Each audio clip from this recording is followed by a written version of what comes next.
So what is it about this dancing that makes it look so good?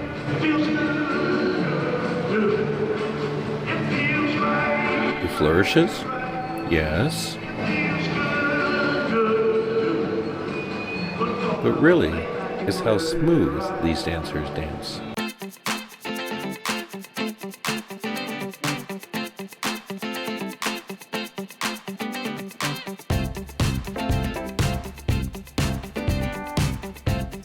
Hello fellow square dancers, my name is Mark Simmons, and I'm sitting here today with Karen Dilley and Bruce Kleinhans of the TriState Spinners.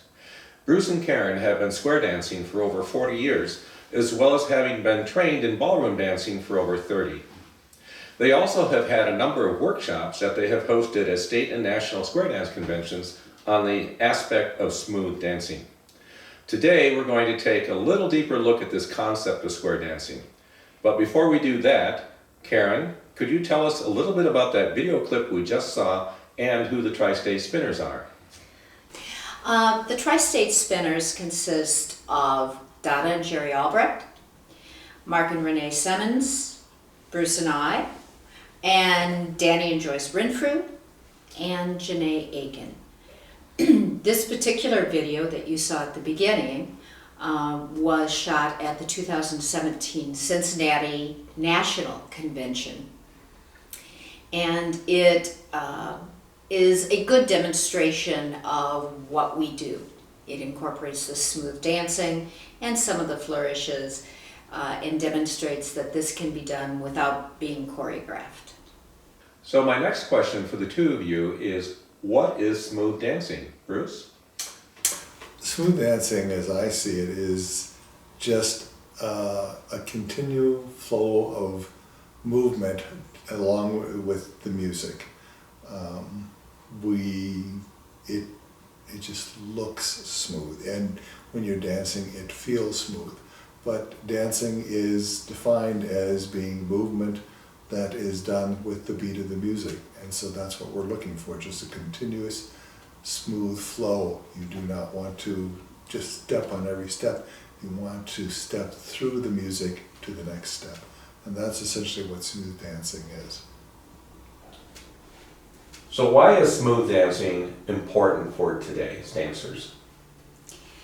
I think it has to do with enjoyment. I think it has to do with fully being able to appreciate the movement that you are executing and the music itself. If everything is flowing and everything is moving timely, it's exhilarating, and it can enhance the enjoyment tremendously. Smooth dancing, I think, is important right now, mostly because the people who have watched us has made it important right now. We get a number of people. As a matter of fact, the whole business of doing the exhibitions was because we had a number of people come up to us and say, wow, I really like watching you guys dance. When's your show? When are you going to do your exhibition? We also discover that people who come and step into our square often respond with, boy, that was so much fun and it was so smooth. And if all these people are making these comments, is this because they're not experiencing this other places? And if that's the case, maybe we have something that we could show them that would be useful to them. I think, to add on to that, if I may,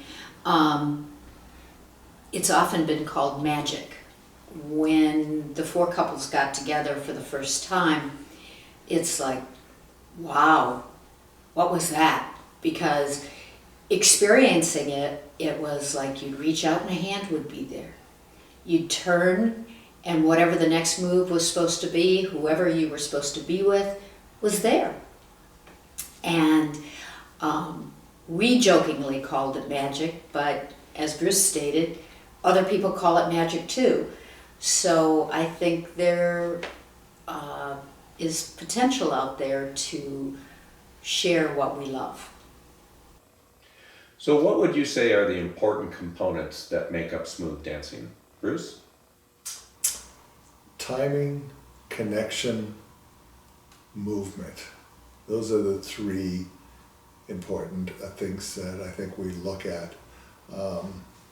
Dancing in time to the music, connection, using your several partners, using their tone and movement to help you create the flow of the dance, and just the learning to dance through the music, not sort of stepping on the music, but moving through the music. You see this when you watch, say, a good ballroom dancer dance a waltz or a foxtrot. It isn't choppy, it just moves from one to the other. How does the music or the callers affect this idea of smooth dancing, Karen? If the dancers are dancing on time and the caller is calling on time, then there automatically becomes a flow. And the caller can enhance this through how and when he calls his calls. And the dancers can execute it and continue that flow by recognizing that they're always going to be just a step behind what the caller is saying.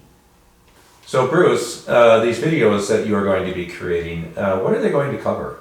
Well, when we do our sort of live teach sessions at the conventions, we have an outline, and the first major points are handholds, letting the square breathe, timing, and connection.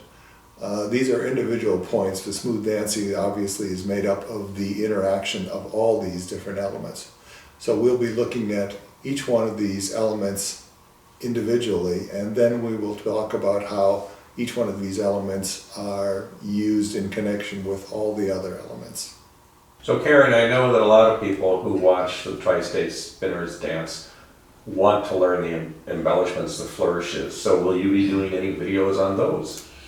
Hopefully, but in all honesty, you cannot execute the flourishes without first understanding all the basic elements of smooth dancing.